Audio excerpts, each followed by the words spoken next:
নমস্কাৰ বন্ধু বান্ধৱীসকল, সপোন সাগৰলৈ স্বাগতম জনাইছোঁ আপোনালোকক। আজি মই আপোনালোকৰ ওচৰত আলোচনা কৰিবলৈ ওলাইছোঁ সপোনত গাখীৰ দেখা। বিভিন্ন অৱস্থাত আমি কেতিয়াবা সপোনত গাখীৰ দেখোঁ, কেতিয়াবা আমি গাখীৰ খোৱা দেখোঁ, বা কেতিয়াবা আমি গাখীৰ এনেই দেখোঁ, বা এনেকুৱা বিভিন্ন অৱস্থাত আমি কেতিয়াবা গাখীৰ দেখিব পাৰোঁ। সপোনত যদি কেনেবাকৈ আপোনালোকে গাখীৰ দেখিছে, ইয়াৰ সঠিক অৰ্থনো কি, সপোন শাস্ত্ৰত ইয়াৰ বিষয়ে কি উল্লেখ আছেনো, ইয়াৰ বিষয়ে আপোনালোকৰ ওচৰত আজি আলোচনা কৰিম।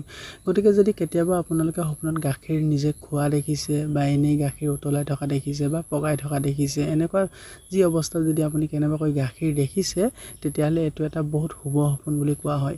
কাৰণ সপোনত গাখীৰ দেখাৰ এটাই সঠিক অৰ্থ যে আপোনালোকৰ যদি কিবা সমস্যা সেই সময়ত পৰি আছে, টকা পইচাৰ লগত জড়িত সমস্যা হওক, বা ঘৰৰ পৰিবাৰৰ কোনো সমস্যা হওক, এই সমস্যাবোৰৰ সমাধানৰ আপুনি কিবা সমল বিচাৰি পাব সেই সময়ত, আৰু লগতে সুখ সমৃদ্ধি আপোনালোকৰ পৰিয়াললৈ বা আপোনালোকৰ ফেমিলিলৈ আহিব।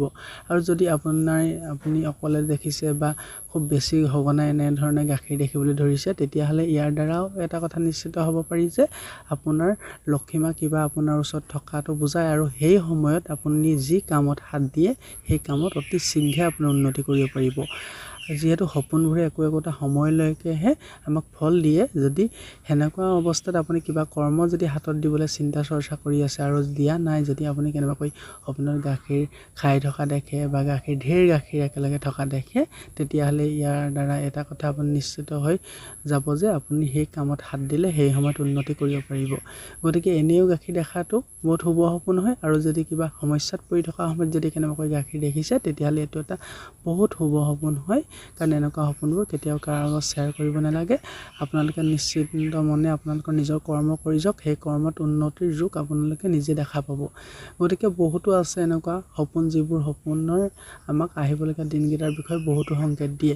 কাৰণ কিছুমান সপোন এনেকুৱা আছে বহুত আগতে দেখাৰ পাছত কিছুমানে ফল দিয়ে, আৰু কিছুমান সপোন এনেকুৱা আছে যেতিয়া আমি বিপদত পৰি থাকোঁ, তেনে অৱস্থাত আমি কিছুমান সপোন দেখোঁ, যিহেতু সেই সপোনে যে আমাক কিবা ইংগিত দিছে, এই কথা আমি সপোন শাস্ত্ৰৰ সঠিক জ্ঞানৰ অভাৱৰ ফলত আমি নাজানো। কিন্তু যদি আগতীয়াকৈ এইবোৰ কথা আমি জানি থওঁ, তেতিয়াহ'লে সঠিক সময়ত সঠিক কাম আমি কৰিবলৈ পাৰিম।